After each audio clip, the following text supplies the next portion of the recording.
We argue that the disposition effect, this tendency to hold on to your losers, to postpone selling stocks for loss and instead to sell your winners, can contribute to overconfidence. Have you ever wondered about how we make decisions about our money? Or why we feel the way we do about those decisions?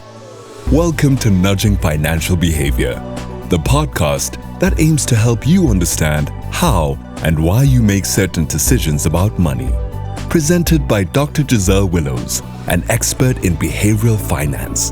This podcast is all about looking at human behavior and biases, especially when it comes to your finances.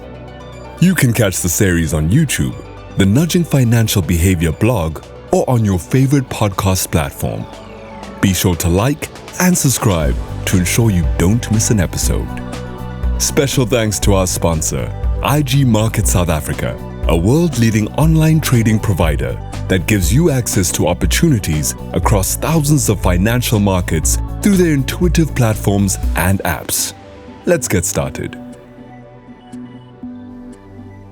Welcome to the fourth episode of Season 2 of the Nudging Financial Behaviour Podcast. I'm Dr. Giselle Willows. Great to have you here with us. In this series, we're breaking down human behaviour and biases as we try to help you understand how and why you make certain decisions about your finances. Today, I want to investigate a bias called the disposition effect. This is the manifestation of loss aversion in our investing decisions. I've also got Terry Odean joining me to help us with this discussion. Terry is a professor of finance at the Haas School of Business at the University of California in Berkeley and a prolific academic on the subject matter. Before we begin, a little reminder to please like this episode and subscribe to our channel. It's free to subscribe, so no cost to you, but every extra subscriber helps the channel get noticed, so it really helps us. Now, if you're a loss-averse investor, which, trust me, you probably are, you might have already heard about the disposition effect. How many times has this happened to you? You're holding an investment and it's losing value. You're slightly worried, but you keep holding it, hoping things will turn around. That's rather risky behavior, don't you think? Remember what loss aversion is. And remember, I alluded to referring to how we're risk-seeking with our losses. Doesn't that sound like what you're doing? On the flip side of that, let's say you've got an investment that is increasing in value. You might be thinking that the good times won't continue forever, so best you bag those gains and cash in. Let's now analyze this behavior. You're not taking much of a chance here. You're playing it safe, but it actually shows that you're being risk averse. Coming back to loss aversion, you're being risk averse with your gains and risk seeking with your losses. You're selling the winner, the share that made a profit, but holding on to the loser, the share that's made a loss. Can you see how that's loss aversion? I know, it's a complex concept and difficult to explain, but once you get it, wow. I suppose you can now appreciate why John Maynard Keynes said, It's hard to see how any rational man can ever invest.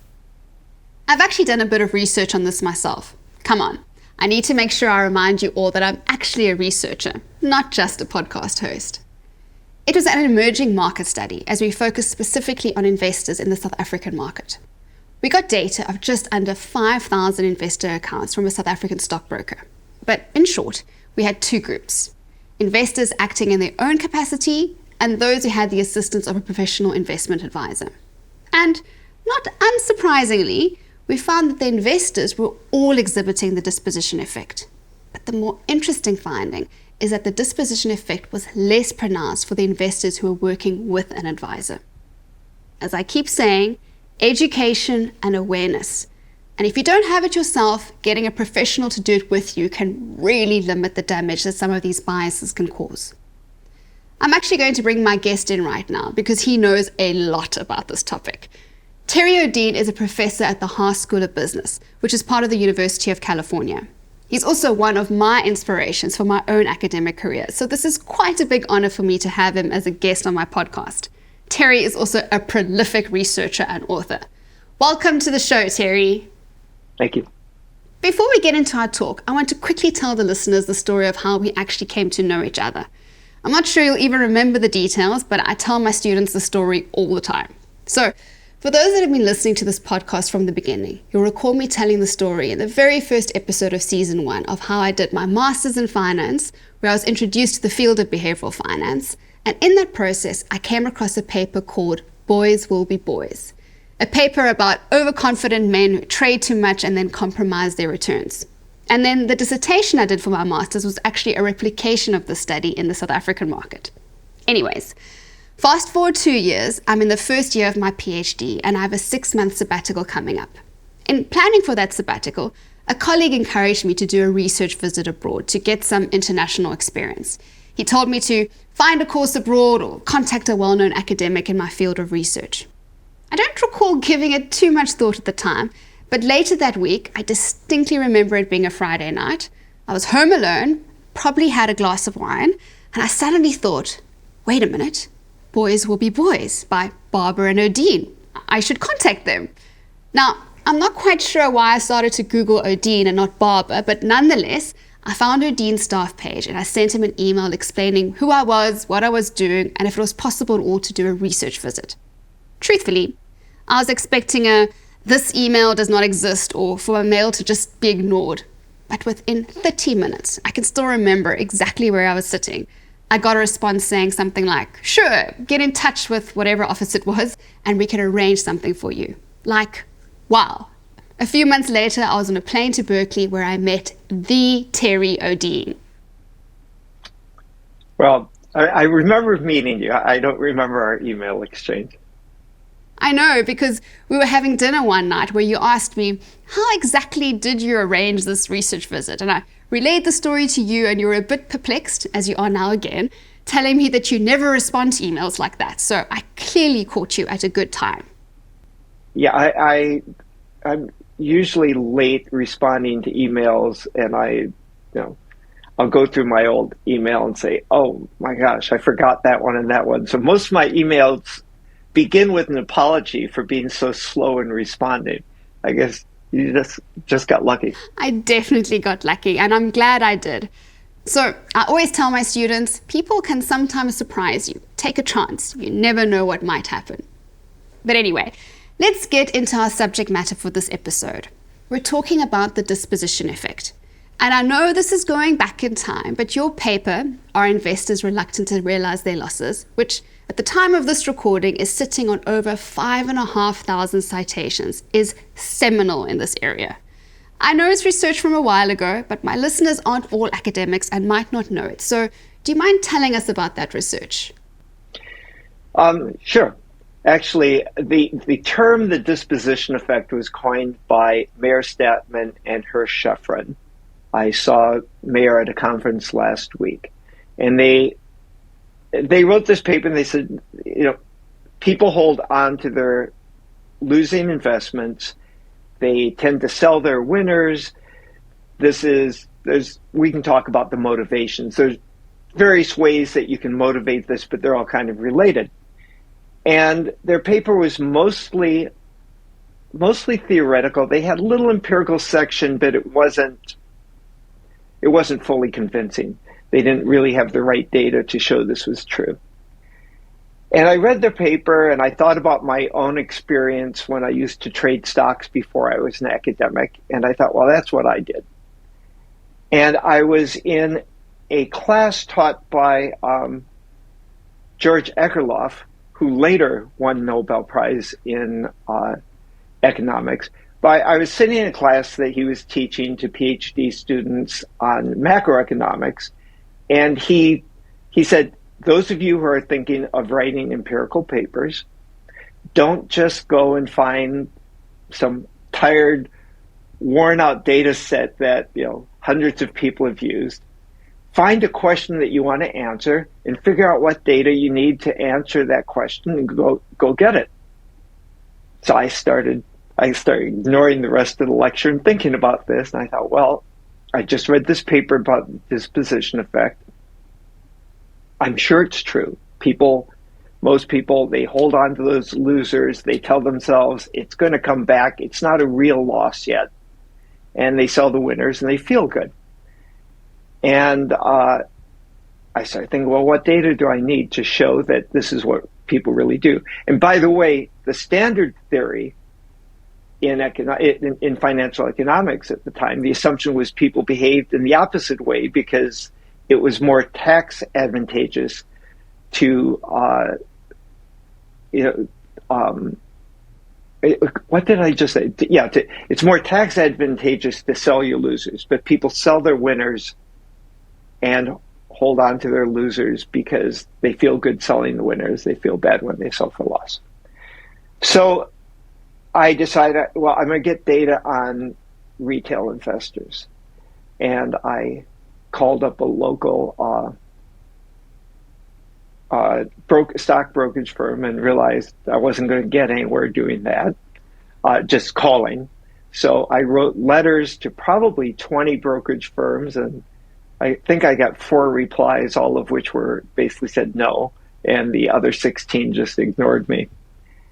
And then I started just asking. I didn't have a lot of contacts, but people I knew, I would just ask them, do you know anyone who can help me get data for my dissertation?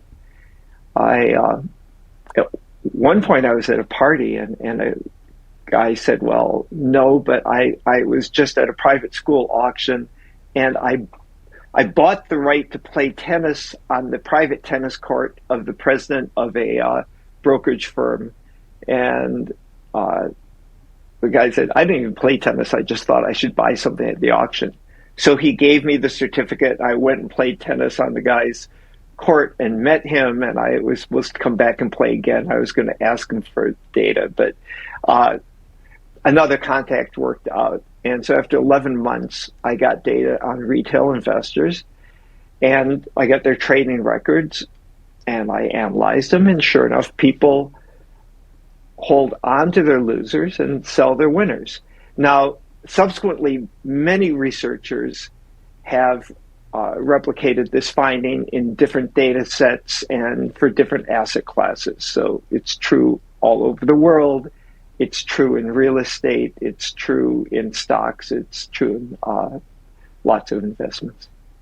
And now, we're almost 3 decades on from that research. So bring us up to speed with further developments and findings on the disposition effect. Oh, I think the biggest thing is it's robust. I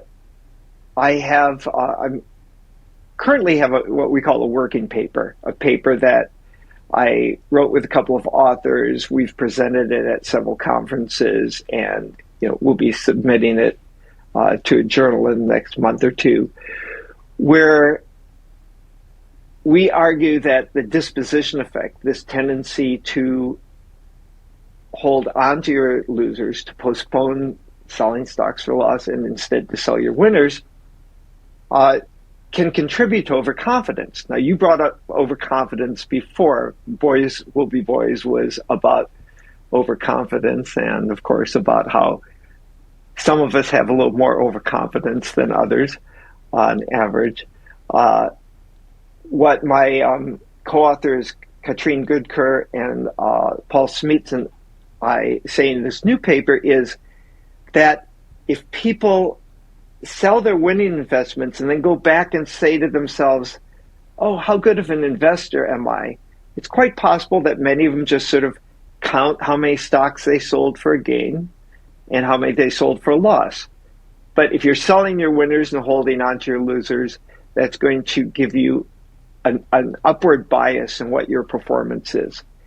And we've looked at that. We can replicate that in a lab setting, but also we've looked at Dutch data, and we ask people how well they think they performed in the year for which we have data and for which we were able to survey them, compared to the other people at the same bank. And we find that, and we also ask them to report how many stocks they sold for a gain and for a loss, and then we have their trading records, and we look to see how many they sold for a gain and for a loss. And it turns out that the difference in how many stocks they think they sold for a gain versus a loss is a much better predictor of what they think their relative performance was than their actual performance. And the other thing we find is they tend to exaggerate how many stocks they sold for a gain compared to what they actually did. So they remember doing better than they did, and they use this self-serving metric when assessing their ability. And I don't think that's the fundamental source of overconfidence, but it's one of the things that contributes to overconfidence. Fascinating. Now, because you mentioned it, you spoke about overconfidence.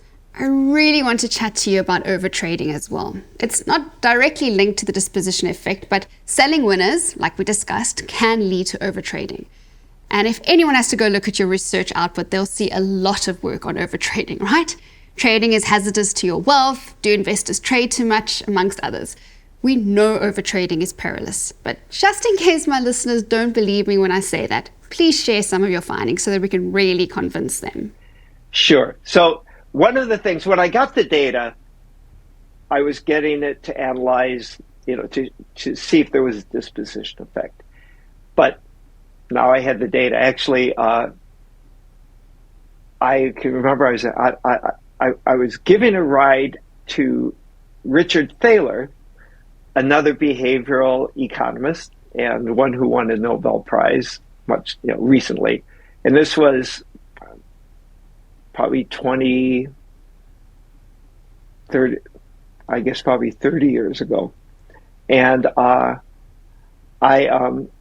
said to him, okay, I've written a theoretical paper and I've written this empirical paper on the disposition effect. I'm thinking of doing an experiment. And he said, no, don't do an experiment. Write another empirical paper. Wait to do an experiment until you have a job, because I was a PhD student at the time. And then he paused and said, now wait till you have tenure. I am doing experiments now, but I did end up waiting.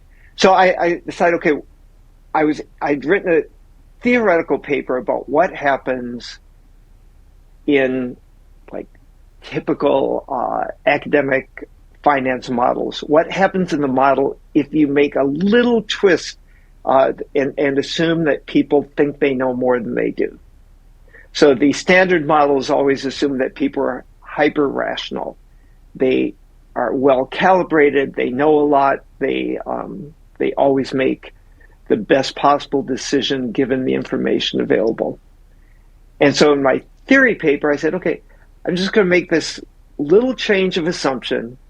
I'm going to make the assumption that everyone thinks that they know a little more than they do, that they're a little smarter than they are. Their information is a little better than it is. And that led to a prediction that people would trade too much, that overconfident investors would trade too much, and that would make them worse off. So I had this data. I said, okay, let's see, are people trading too much? I thought that if I looked at the trading of these investors, I'd find that I compared how their buys did after they were bought, how the stocks they bought did over the next few months, year or 2 years, and how the stocks they sold did over the next 4 months, 1 year, 2 years. And what I expected was that the stocks they bought and the stocks they sold would perform about the same, but that they would lose because of the transactions costs. And the data I had was from, the first data set was from the late 80s and early 90s. And even though the data was from a discount broker, commissions added up and spreads were fairly big. To my surprise, I found that even if I ignored transactions costs, I found that the stocks these people bought went on to underperform the stocks they sold on average by about 3 percentage points over the next year. So not only were they paying fees to trade, but they were making poor trading decisions. I got another data set from the same discount brokerage firm, and Brad Barber and I analyzed that, and we used different methodology, but we basically found, and this time we included the trading costs. We knew what commissions they paid. We knew exactly what they had paid for stocks. And we looked to see whether the people who were trading most actively were doing better or worse than the people trading less actively. Now, this is a very busy time in the market, 91 to 96, but we found that the 20% of investors who traded most actively underperformed the least active, the buy and hold investors, by about 6 percentage points a year, which is huge. Later, Brad and I teamed up with Jane Liu and her husband, Professor Lee, and we looked at data in Taiwan. We had every trade for every investor in Taiwan, and over initially a 5-year period. Eventually, we got 16 years of data, and we found that the retail investors, who dominated the market, the Taiwan market, much like other markets in Asia, the Chinese market, the Indian market, is dominated by retail investors. Most of the trading is done by retail investors, unlike the U.S., where there are a lot of active retail investors, but most trades are by institutional investors. And in Taiwan, we found that the retail investors, through their trading activity, were losing the equivalent of about 2% of GDP.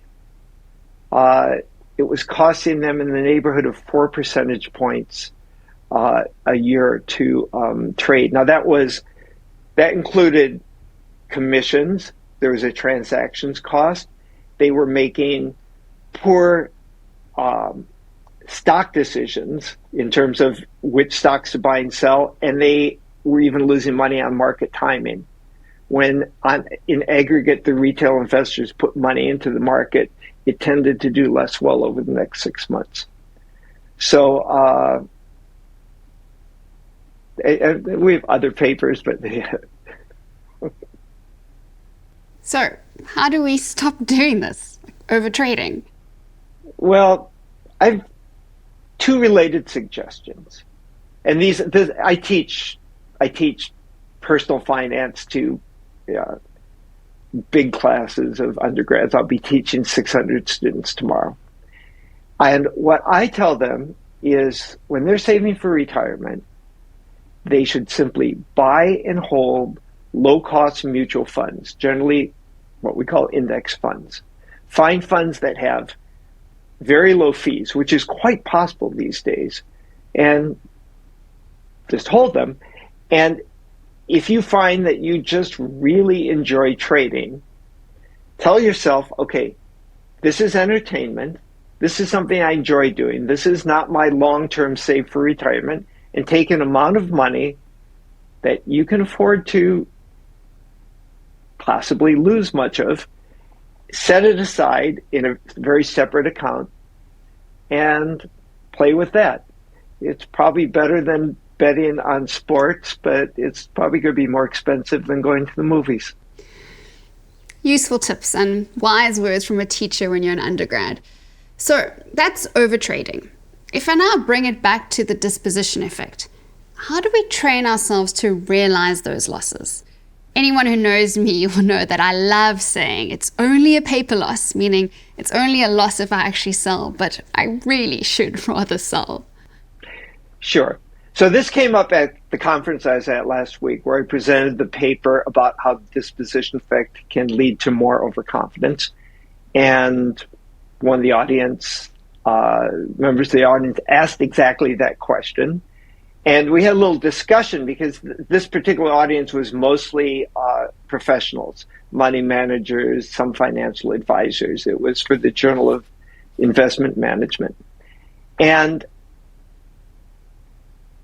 obviously, if you follow the advice I just gave and buy and hold a broad-based, low-cost index fund, this isn't going to be such an issue. But if you are trading, then probably the thing to do is give yourself some rules in advance.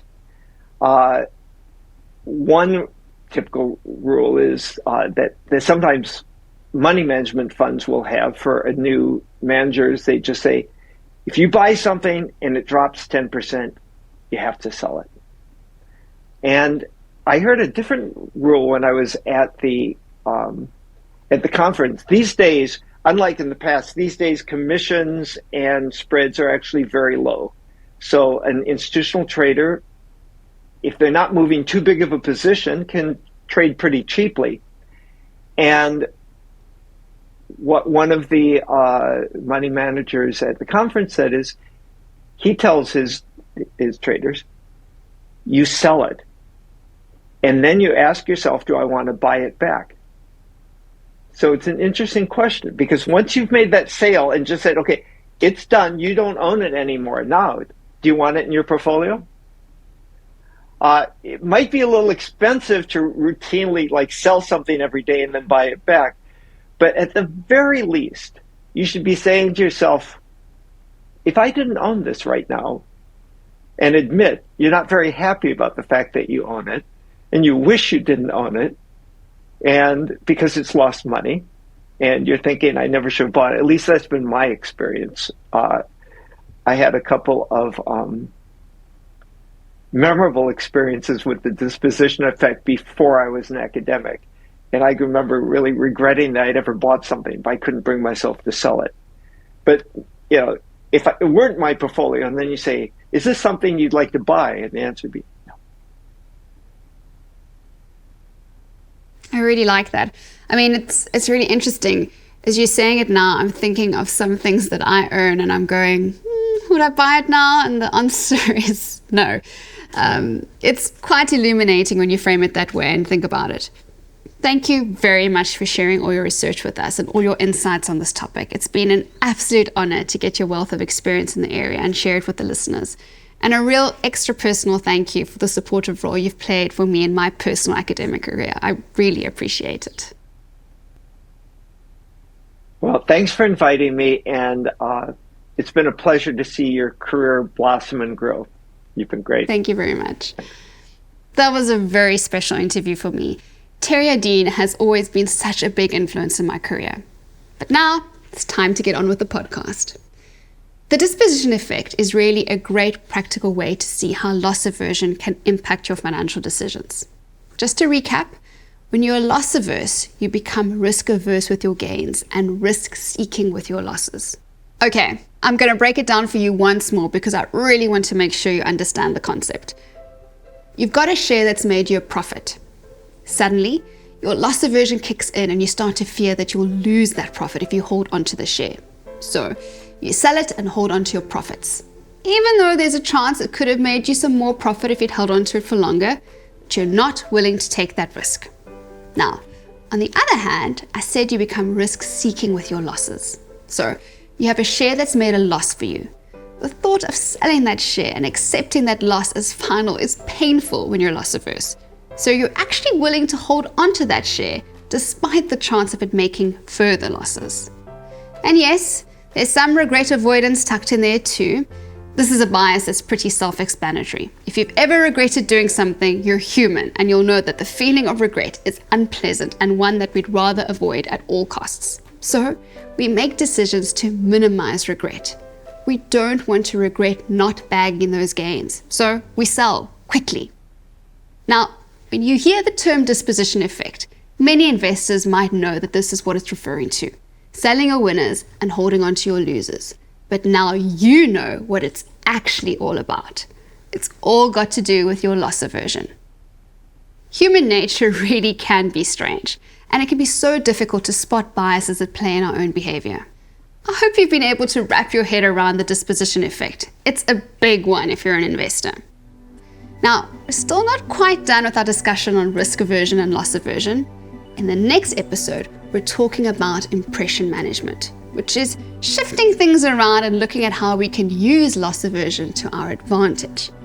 But before we go, don't forget to like this episode and hit the subscribe button. Till next time. That was Nudging Financial Behaviour, hosted by behavioral finance expert, Dr. Giselle Willows. Make sure you like and subscribe so that you don't miss an episode. You can catch the Nudging Financial Behaviour podcast on YouTube, our blog, or your favorite podcast streaming platform. Thank you again to our sponsors, IG Market South Africa, for helping to bring the show to life. And now for the disclaimer. This podcast should not be seen as advice. All the information and opinions are of a general nature. They are not intended to address the needs or circumstances of any individual. We are not financial advisors, neither are any of our staff or service providers, nor is our sponsor. All expressions of opinion by the host or guest are subject to change without notice in reaction to shifting market conditions. Any information you get from us should be seen as only that, information only.